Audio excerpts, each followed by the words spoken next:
Dans ce cours, on va traiter le rectum et le canal anal. Le rectum est le réservoir de matière fécale. C'est le réservoir le plus postérieur dans l'entonnoir pelvien. Et le canal anal est l'ensemble du système de sphincter qui ferme ce réservoir vers le bas. Le rectum, c'est le segment terminal du tube digestif. Ça sera le réservoir de matière fécale. Et bien difficile de déterminer exactement la limite crânienne du rectum. Donc il y a dans la littérature anatomique beaucoup de définitions différentes. Fallait choisir une, et celle qu'on avait choisie pour ce cours est la suivante. Le rectum est une limite supérieure en regard de la troisième pièce sacrée. C'est à ce niveau que le sigmoïde a son méso. Le rectum est très différent du reste du tube digestif de par sa situation, de par sa fonction et de par de sa pathologie. C'est pour cette raison qu'il était étudié à part du tube digestif et à part du côlon sigmoïde. Nous présentons maintenant la configuration générale ainsi que sa position dans l'entonnoir pelvien. Ici se termine le côlon sigmoïde et en marquant en vert la limite du péritoine. Ici le péritoine pariétal qui va se réfléchir pour devenir péritoine viscéral sur le côlon, puis sur le rectum. Le rectum mesure en hauteur 15 cm et se termine au niveau de la ligne anocutanée. Au-delà, on est au niveau de la peau péritonéale. Et la région qui est autour de la ligne anocutanée s'appelle la marge anale ou le pecten anal. Parmi les 15 cm de hauteur, il y a 7 cm qui sont recouverts de péritoine. C'est une couverture partielle du rectum. Nous verrons plus loin qu'il n'y a pas de péritoine sur les faces dorsales du rectum. Il y a ensuite 8 cm sous-péritonisés en place. Ici l'entonnoir musculaire du pelvis, c'est-à-dire l'ensemble des muscles élévateurs de l'anus. Parmi les 8 cm du rectum sous-péritonisé, il y a 5 cm au niveau de l'ampoule rectale et on a 3 cm au-dessus du canal anal. À la surface de l'ampoule rectale, il y a 3 dépressions qui sont constantes lorsque l'ampoule rectale est vide. 2 à gauche et 1 à droite. Ce sont les plis latéraux. Le canal, quant à lui, est donc le segment terminal du rectum à une hauteur de 3 cm. Il est situé sous le plancher pelvien. Il est entouré par l'appareil musculaire des sphincters et au niveau du tiers moyen du canal anal, il y a une ligne caractéristique qu'on l'appelle la ligne pectinée, qui correspond à un changement de muqueuse entre les parties crâniales et caudales. Voyons maintenant la position du rectum sur une coupe qui passe par le plan sagittal médian et qui nous montre donc le bassin du côté droit. Lorsque le sigmoïde se prolonge par le rectum, il y a un axe qui le dirige vers le bas et l'arrière. On parle d'axe sigmoïdien. À partir du plan passant par S3, on est à proprement parler au niveau du rectum. À ce niveau, le rectum est un axe qui est opposé au précédent, c'est-à-dire qu'il est dirigé vers le bas et l'avant. C'est l'axe rectal.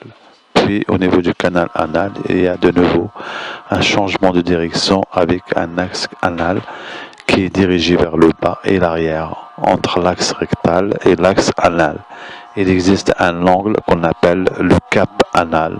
C'est en fait la sangle du muscle pivorectal qui va entraîner ce changement de direction. Entre l'ampoule rectale et canal anal, on comprend mieux maintenant le rôle du muscle pivorectal dans la continence du réservoir rectal. En effet, lorsque le muscle pivorectal se contracte, lorsqu'il se raccourcit, il va tirer vers l'avant l'ensemble du canal anal. Il va donc fermer le canal, le cap anal.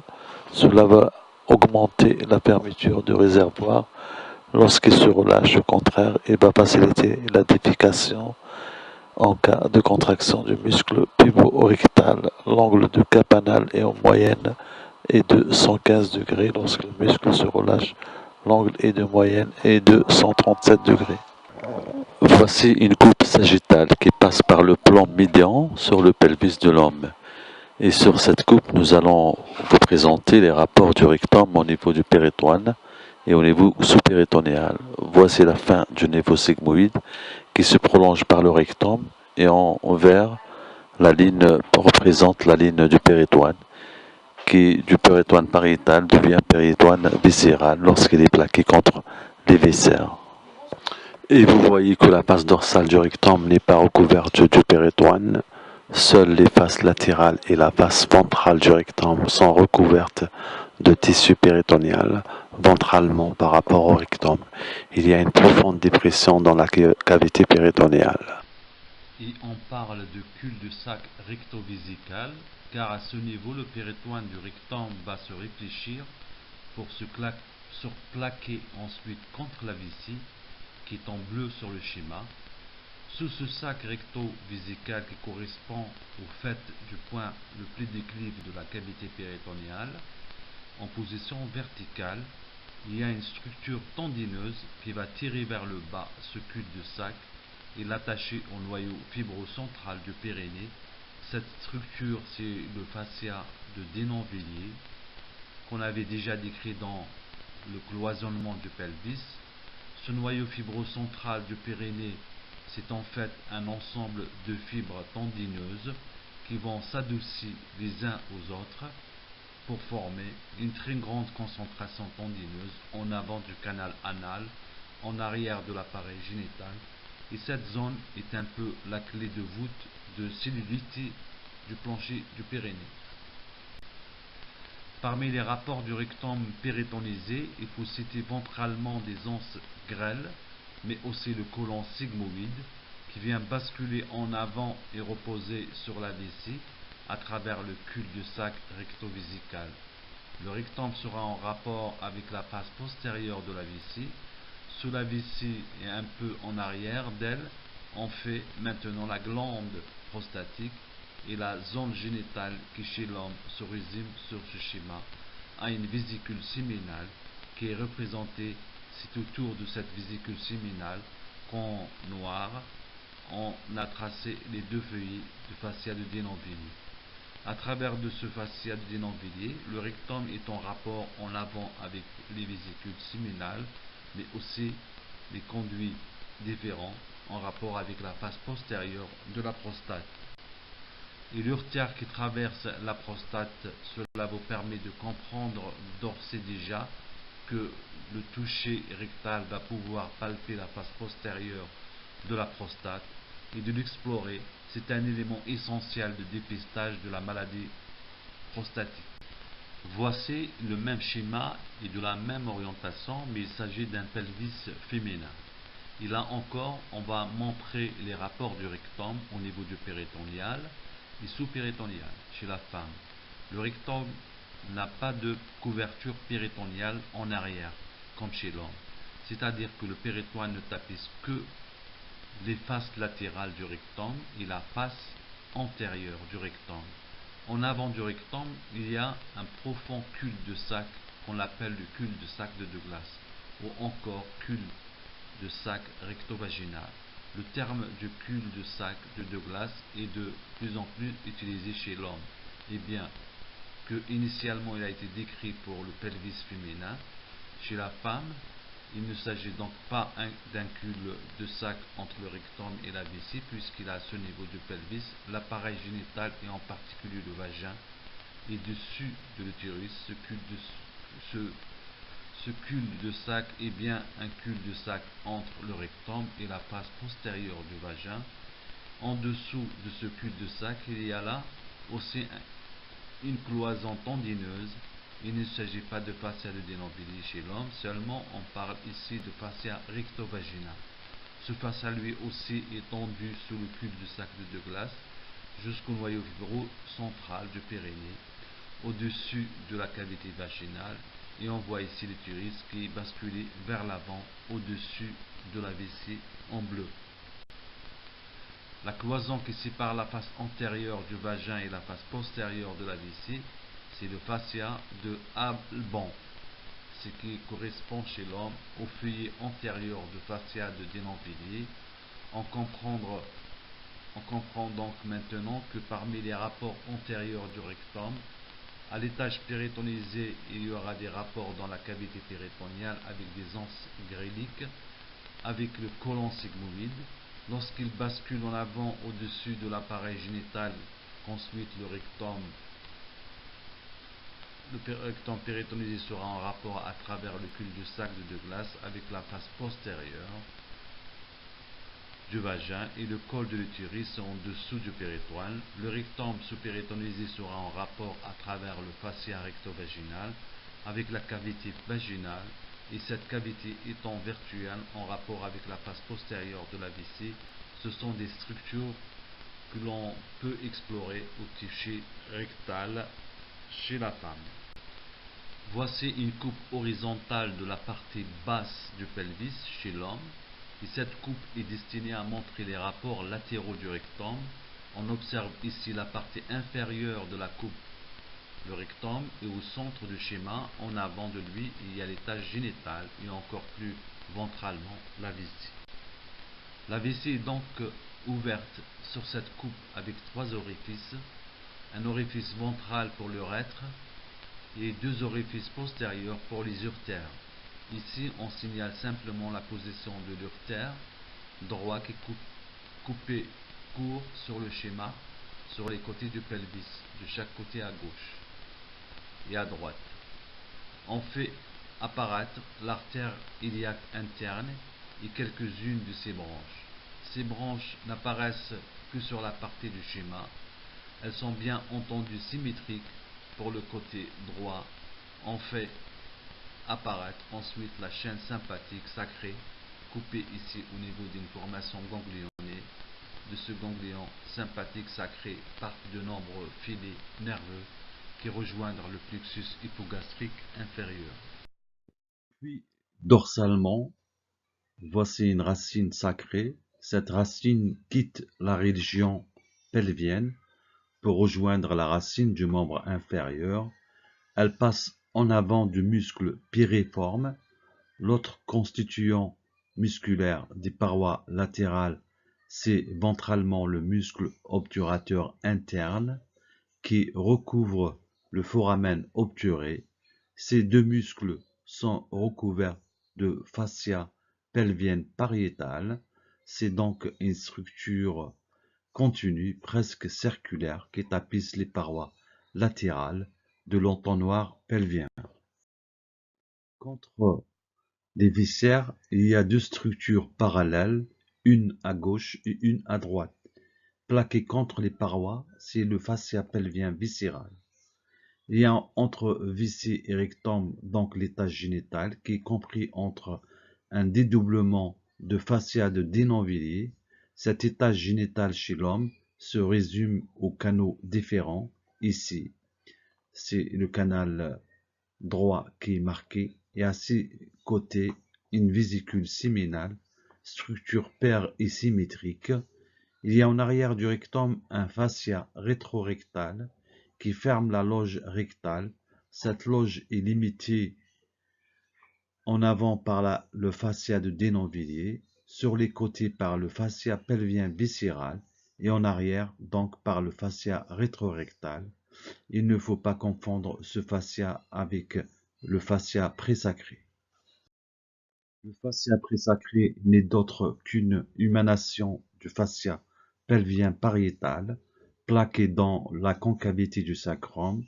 Il y a un espace entre le fascia rétrorectal et le fascia présacré qui s'appelle l'espace rétrorectal. L'artère sacrée médiane est plaquée contre le périoste du sacrum par le fascia présacré. L'artère sacrée médiane n'est pas dans l'espace rétrorectal. Donc latéralement, à travers les parois de cette loge, le rectum sera en rapport avec la terminaison des urtères de chaque côté. avec les plexus hypogastriques inférieurs qui lui donneront des branches motrices et sensitives, végétatives et en rapport avec les artères et les veines du pelvis dorsalement. Le rectum sera en rapport avec la concavité du sacrum, ses nerfs et ses vaisseaux à travers le fascia rétrorectal. L'espace rétrorectal est un espace qui est difficilement franchi par un abcès ou un processus tumoral. Cet espace est longtemps protégé des extensions et cet espace, c'est un plan de clivage, de séparation du rectum lors de la dissection. C'est un plan de clivage, c'est-à-dire c'est un plan où il n'y a pas de vaisseau, un espace virtuel où il est facile de glisser une main pour séparer le rectum de la concavité ou de la cavité sacrée. Voici une vue latérale gauche de la cavité pelvienne, toujours chez l'homme, avec sur la gauche la symphyse pubienne qui est sectionnée et à droite l'ensemble du sacrum. Entre ces deux structures osseuses, il y a un double hamac de fibres tendineuses qui est formé par les lames sacro-recto-génito-pubiennes. Ce n'est d'autre que le fascia pelvien viscéral, mais le fascia pelvien viscéral, plus on le dissèque vers le bas du pelvis, plus sa structure est dense, fibreuse, et c'est au plus bas de l'entonnoir pelvien que le donne le nom de lame sacro-recto-génito-pubienne. Cette appellation permet de retenir son origine en arrière, le sacrum, sa terminaison, le pubis, et le fait de cette traversée de l'arrière vers l'avant, cette lame est plaquée contre les réservoirs du pelvis. On rajoute sur les viscères présents en arrière le rectum. En avant, la vessie. La ligne de réflexion de péritoine, on retrouve donc sur la gauche le péritoine qui recouvre la partie supérieure et postérieure de la vessie. Ce péritoine descend sur double trait noir qui symbolise le fascia de Denonvilliers et remonte ensuite devant et sur les côtés du rectum. Le point le plus déclive, c'est le sac recto-vésical. C'est aussi chez celui qu'on appelle le cul-de-sac de Douglas, chez l'homme ou chez la femme. Le fascia de Denonvilliers est donc tendu sous le sac recto-vésical et se termine et se fixe sur le noyau fibro-central du périnée.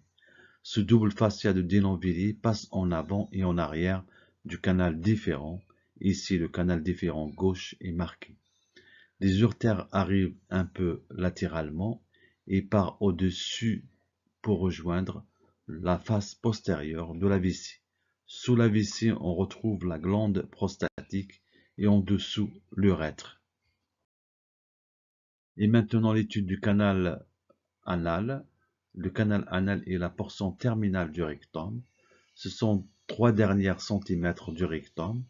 Le canal anal doit être symbolisé comme un diabolo. Ce diabolo est donc couvert vers le haut, vers le rectum proprement dit, et vers le bas, c'est-à-dire le périnée.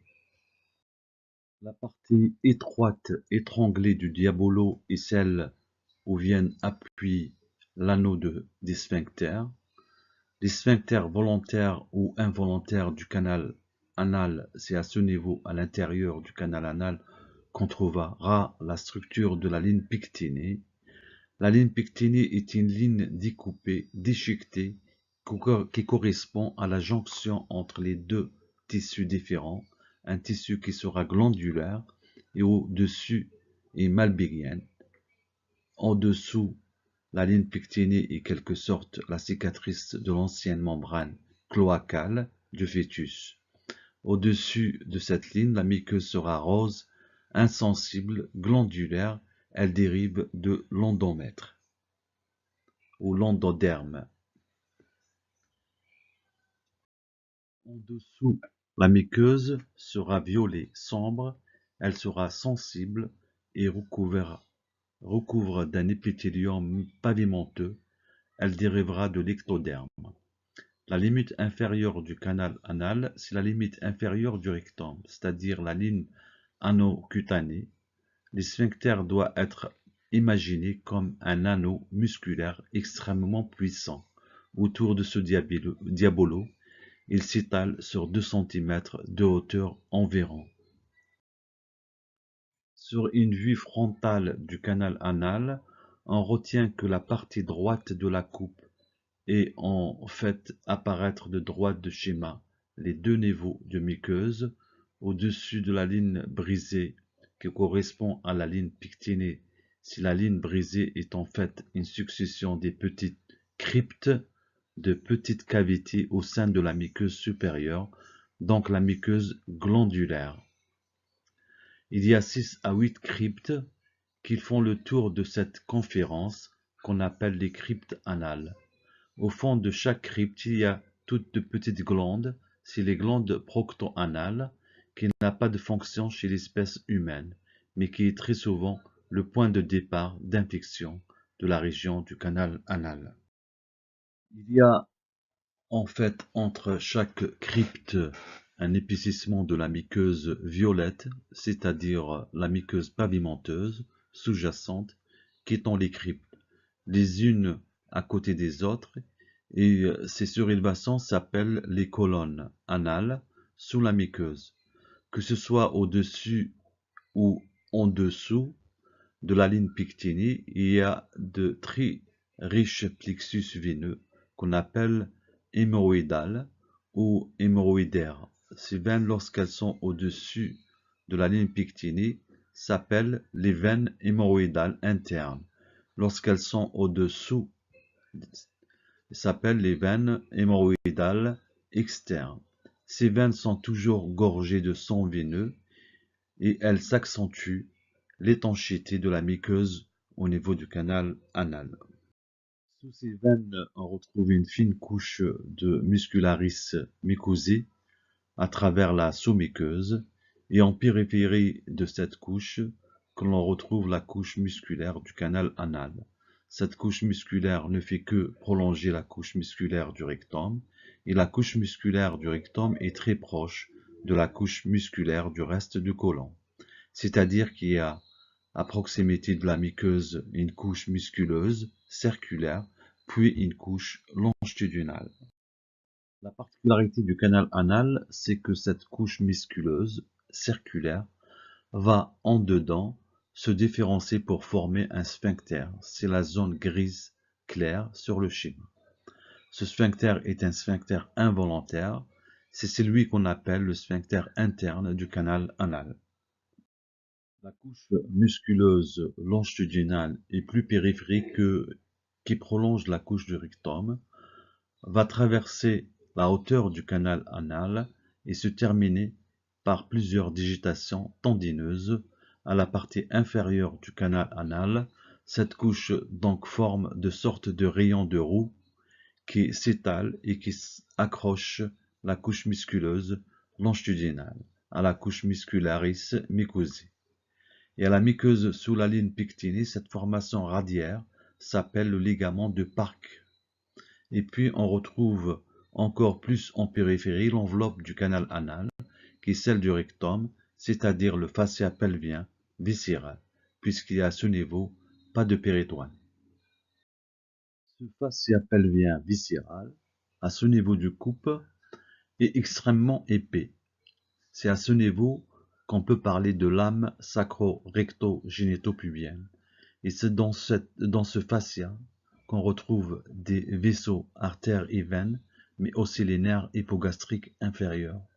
Voici le fascia pelvien pariétal qui recouvre l'entonnoir musculaire du pelvis. Ici, le muscle iliococcygien, un des constituants des muscles releveurs de l'anus. L'autre constituant, celui qui est le plus proche de la lumière du canal anal, c'est le muscle puborectal. À ce niveau, les structures musculaires de l'entonnoir pelvien sont rejointes par le muscle transverse du périnée, qui forme la limite entre le pelvis et le périnée. L'espace triangulaire qui est au-dessus du muscle transverse du périnée et en dessous des muscles releveurs de l'anus, c'est la fosse ischio-rectale. Il existe en plus du sphincter interne involontaire du canal anal, un sphincter périphérique qui est volontaire, qu'on appelle le sphincter externe.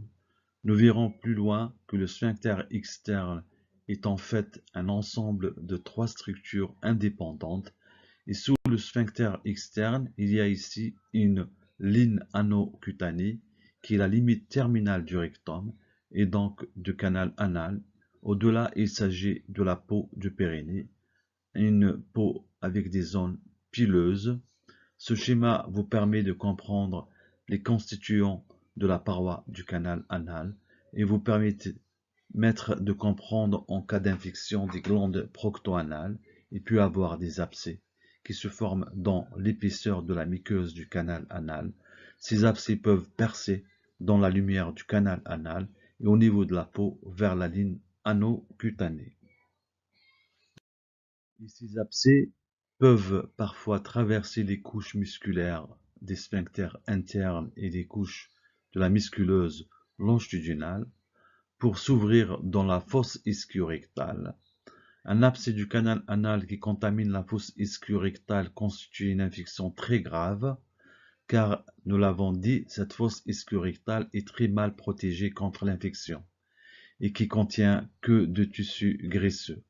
Et en périphérie de ces éléments qui constituent le pédicule pudendal, au niveau de la partie basse du schéma, la peau est beaucoup plus solide, c'est une couche cornée, pileuse et kératiniséée. Et les abcès, lorsqu'ils s'ouvrent, ils s'ouvrent au niveau de recouvrement fragile, c'est-à-dire en dedans de la ligne ano-cutanée. Voici un grand plan maintenant de l'appareil sphinctérien du canal anal. Et pour comprendre cette coupe, il y a un petit schéma en cartouche qui montre que cette coupe est en fait plus ou moins oblique transversale du canal anal, qui passe sur la gauche de la coupe par la pointe de coccyx. Le centre de ce schéma en orange est occupé par la muqueuse du canal anal. Il y a un premier cercle qui entoure cette muqueuse qui est de point, c'est le sphincter interne du canal anal, ou encore sphincter lisse, c'est celui qui dérive de la musculeuse circulaire. L'anneau noir est un des constitutions de sphincter externe. Il s'agit de sphincter externe profond. C'est bien évidemment comme tout le sphincter externe est un muscle strié volontaire. Il y a un autre anneau encore plus périphérique, c'est le sphincter externe moyen. Lui aussi, sphincter externe, et la particularité du sphincter moyen, c'est d'être attaché à la pointe de coccyx par une structure tendineuse très solide qui est le raphet anococcygien. Nous avons vu que les constitutions des muscles releveurs de l'anus convergent vers ce raphet anococcygien et cette zone sert d'échange entre les côtés gauche et droite du plancher pelvien. C'est comme le noyau fibreux central du périnée, une zone extrêmement résistante. Voici en parallèle destiné à expliquer le fonctionnement du sphincter externe qui va travailler en synergie les constitutions du plancher pelvien. Voici une coupe transversale avec vers le haut de la coupe la symphyse du pubis et vers le bas la pointe du coccyx, au centre de la muqueuse du canal anal qui est déchiquetée. Il y a ventralement une sangle en rouge qui vient se fixer sur le sphincter externe profond, et cette sangle, c'est le muscle puborectal avec un contingent gauche et un contingent droit. Et ces contingents échangent entre eux en arrière du canal anal. En bleu, le sphincter moyen est monté comme attaché à la pointe du coccyx. Ce schéma permet de comprendre que lorsque le muscle puborectal se contracte, il tire vers l'avant la sangle, et il tire vers l'avant le canal anal qui est attaché de façon ferme et inextensible à la pointe du coccyx. Il y a un phénomène d'étranglement du canal anal.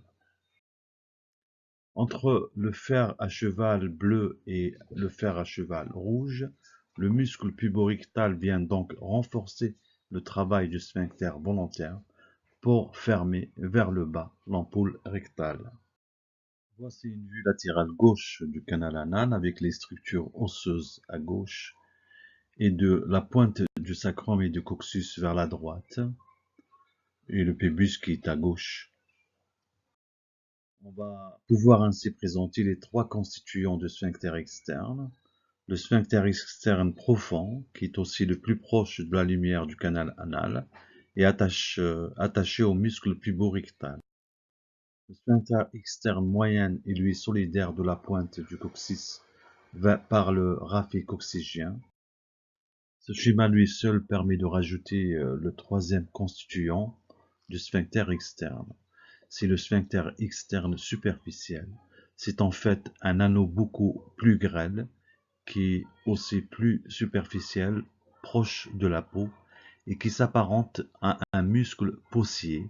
C'est un muscle qui est capable de resserrer la ligne anocutanée, qui n'est pas suffisante pour fermer le canal anal. Comme les deux autres constituants, il faut simplement qu'il est solidaire au noyau fibreux central du périnée et qui vient un peu le renforcer par un petit peu plus. Ces trois sphincters constituent le sphincter externe et ces trois sphincters sont volontaires et striés. Cette diapositive est là pour détailler l'appareil sphinctérien externe. Nous venons de voir qu'il est constitué de trois parties et pour faciliter la compréhension de son fonctionnement, nous allons placer ces trois parties sur la coupe frontale du canal anal, que nous l'avons avant. Nous retrouvons donc la ligne pectinée, l'ensemble du sphincter externe qui est représenté comme une seule surface dans le prolongement du muscle puborectal. La première partie de ce sphincter externe, c'est la partie profonde. C'est en fait, elle est en rouge sur ce schéma, qui va être raccroché au muscle puborectal et également seul qui va être le plus près de la muqueuse.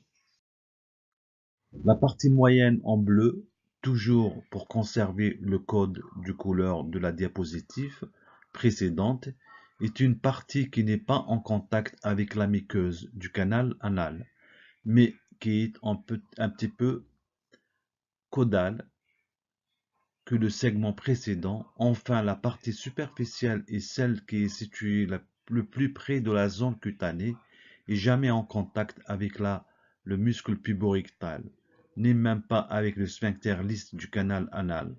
Voici donc l'ensemble de ces trois parties qui constituent le sphincter externe ou sphincter volontaire du canal anal. Voici une vue de face de la bifurcation de l'aorte abdominale, avec au premier plan l'ensemble du rectum, et on va sur ce schéma pouvoir détailler les vaisseaux artériels du rectum. On fait apparaître par un simple trait le plancher du pelvis qui vient se terminer sur le niveau du canal anal. On s'insère ou se fixe les sphincters dans la division de l'aorte abdominale. Il faut rappeler la position de l'artère sacrée médiane, bien que cette artère qui est de l'autre côté de la fosse rétrorectale n'ait pas de branche pour le rectum. Voici les deux artères qui vont participer à la vascularisation artérielle du rectum.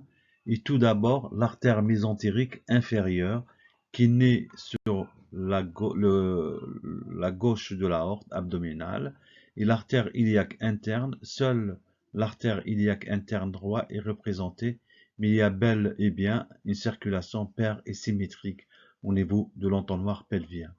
L'artère mésentérique inférieure donne les artères sigmoïdiennes et sa dernière branche, sa branche la plus caudale, est l'artère rectale supérieure. Il y a une artère rectale supérieure qui va se diviser en deux rameaux, une artère rectale ventrale gauche et une artère rectale dorsale droite. Ces deux branches artérielles vont descendre le long de la paroi du rectum. Il y a ensuite, à partir des artères iliaques internes, des branches rectales moyennes qui rejoignent la partie caudale de l'ampoule rectale, artère paire et symétrique, et en dessous du plancher pelvien, on retrouve l'artère pudendale qui donne les branches rectales inférieures. Ce sont des branches destinées à nourrir le canal anal, mais aussi l'ensemble sphinctérien qui l'entoure. Cette circulation rectale est extrêmement riche. Il n'y a jamais d'ischémie, de souffrance vasculaire du rectum, à la différence du côlon ou de l'intestin grêle, que vous avez l'occasion d'étudier. Ce qui fait cette richesse, c'est le grand nombre d'artères, c'est surtout l'ensemble des anastomoses qui parcourent les parois du rectum. Et ces anastomoses, on va les résumer par des successions de cercles rouges. Et le premier cercle, celui qui apparaît ici pour symboliser les anastomoses, entre les branches rectales ventrales gauche et rectales dorsale droite, dans la paroi du rectum. Il y a aussi des anastomoses avec les branches des artères rectales supérieures et les branches des artères rectales moyennes, tout en bas de l'ampoule rectale. Les anastomoses entre ces trois branches artérielles et les branches des artères rectales inférieures au niveau du sphincter, donc toutes les artères rectales s'anastomosent entre elles et en plus par l'intermédiaire de l'artère rectale inférieure et les artères du périnée. Il y a des anastomoses avec la circulation artérielle fémorale qui vient de l'artère iliaque externe. Voici un schéma très simplifié qui ne reprend que l'ampoule rectale et le canal anal et qui va servir à montrer la circulation veineuse du rectum. L'ampoule rectale va se drainer vers les veines rectales supérieures. Ces veines rectales supérieures vont rejoindre la veine mésentérique inférieure et donc la circulation portale, c'est-à-dire vont se terminer vers la veine porte dans le foie.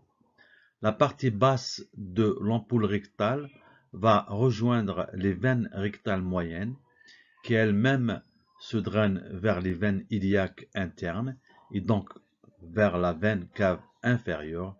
Elle s'appartient à la circulation systémique.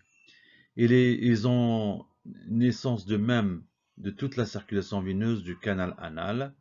Les veines hémorroïdaires internes ou externes vont toutes rejoindre les veines rectales inférieures qui elles-mêmes se drainent vers les veines pédondales. La veine iliaque interne, là encore la circulation cave. Si maintenant on envisage le cas où la circulation portale est déficiente, c'est-à-dire le plus souvent lorsqu'il y a une cirrhose du foie, lorsque la circulation portale se fait mal, voire même la circulation portale a un flux inversé, l'ensemble de sang veineux du système porte, alimenté en permanence par les veines du tube digestif abdominal, va circuler à contre-courant, c'est-à-dire que le sang qui provient du tube digestif abdominal va redescendre dans la veine mésentérique inférieure, les veines rectales supérieures et va redescendre dans la paroi du rectum pour remonter dans la circulation veineuse systémique, c'est-à-dire essentiellement qui va passer dans les veines hémorroïdales internes et externes pour rejoindre étape par étape la veine cave inférieure. Et donc, dans les cas pathologiques, dans le cas de blocage de la circulation portale, le canal anal et la partie basse de l'ampoule rectale constituent une zone d'anastomose portocave. C'est pour cette raison qu'un patient qui a une cirrhose du foie aura la plupart du temps une dilatation importante des veines hémorroïdaires internes et externes, avec des risques hémorragiques par rupture des varices. Voici maintenant une diapositive qui présente la circulation lymphatique en partant des nœuds lymphatiques du rectum. Voici une vue de face du rectum, ce n'est pas représenté en dehors du diabolo qui symbolise le canal anal de chaque côté. On retrouve ce trait marron épais qui symbolise le plancher du pelvis. Il y a dans la loge du rectum, autour des parois du rectum, des premiers relais lymphatiques qui sont les lympho-nœuds pararectaux, en nombre de 3, sont ici représentés à partir de ce premier relais. Il y aura un drainage possible vers le haut, le long de l'axe rectal supérieur, c'est-à-dire le long des branches de l'artère rectale supérieure. Le long de cet axe vasculaire, il y a des collecteurs lymphatiques ou des vaisseaux lymphatiques de plusieurs longueurs. Il y a des vaisseaux courts, moyens et longs. Ceci est extrêmement important car en cas de phénomène tumoral dans le rectum, il peut y avoir une propagation de cette tumeur le long des voies lymphatiques et cette propagation peut parfois sauter les relais ganglionnaires, les relais des lympho-nœuds en empruntant des collecteurs moyens et longs, c'est-à-dire il peut avoir par exemple une tumeur du rectum qui envahit le nœud lymphatique pararecto et qui emprunte les vaisseaux lymphatiques longs, qui rejoint directement les lympho-nœuds mésentériques inférieurs. Donc, dans les tumeurs du rectum, il faut savoir rechercher un drainage très à distance du rectum, proprement dit, à cause de ce collecteur moyen et lent à partir de lympho-nœud mésentérique inférieur. Les courants lymphatiques vont suivre ensuite les chaînes latéraux aortiques gauche ou à droite.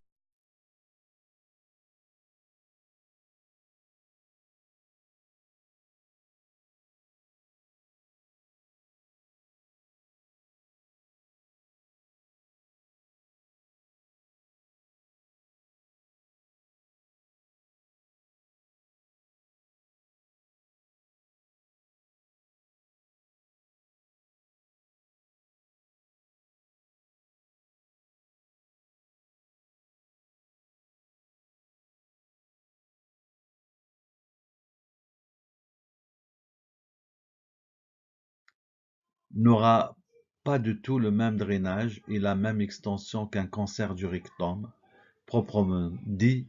En effet, le canal anal a drainé la lymphe en direction des lymphatiques inguinaux et superficiels, c'est-à-dire les groupes de lympho-nœuds qui sont en contact de la crosse de la glande saphine en cas de cancer du canal anal.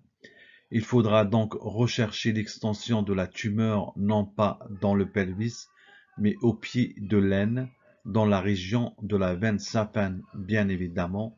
La suite de cheminement de la lymphe se fera vers les nœuds iliaques externes, nœuds iliaques communs et les chaînes latéraux aortiques. Sur ce schéma, nous allons envisager maintenant l'innervation volontaire et involontaire du rectum et du canal anal. Au niveau de la moelle lombaire, et plus exactement au niveau des racines qui vont former le plexus hypogastrique supérieur, nous allons pouvoir envisager l'innervation sympathique du rectum à partir du plexus hypogastrique supérieur. Nous avons vu que ces filets nerveux prennent le nom de nerfs hypogastriques. Avant de se repartir sur les côtés du rectum pour prendre le nom de plexus hypogastrique inférieur à gauche et à droite, tout cela est bel et bien le système nerveux sympathique. Ce système sympathique va avoir pour rôle d'entraîner une dilatation de l'ampoule rectale par relâchement musculaire et en permanence une hypertonicité du sphincter lisse ou sphincter interne en permanence. Il y a un équilibre sympathique, parasympathique, et nous allons maintenant montrer l'innervation parasympathique du rectum. Elle provient de niveau S2, S3 et S4 de la moelle sacrée. Il s'agit des nerfs érecteurs, comme nous les avons nommés sur le cours sur les parois du pelvis. Ce système aura pour effet de stimuler la musculeuse de l'ampoule rectale et donc de faciliter sa contraction, son hypertonicité et relâcher le sphincter lisse ou interne. Le système sympathique donc pour rôle de faciliter le remplissage du rectum et le parasympathique de faciliter sa vidange. À côté de ces deux systèmes involontaires végétatifs, il y a un système conscient. Il y a donc ce système conscient tout d'abord des informations sensitives qui proviennent de nerfs perforants cutanés de l'anus. Ce nerf est une branche du nerf pudendal et rejoint le niveau S3, toujours dépendant du volumineux nerf pudendal. Il existe un nerf anal qui va avoir pour rôle de contracter le sphincter externe ou le sphincter strié, c'est-à-dire lorsque l'ampoule rectale est pleine, il y a un peu de son contenu qui passe immédiatement en dessous de la ligne pectinée. Sur une muqueuse sensible, ce passage de gaz ou de matière plus ou moins liquide est conscient grâce au nerf perforant cutané de l'anus. Et en réponse à cette information, le nerf anal sera là pour contracter le puissant sphincter externe ou sphincter strié. Il ne peut avoir de défécation sans relâchement du sphincter externe strié.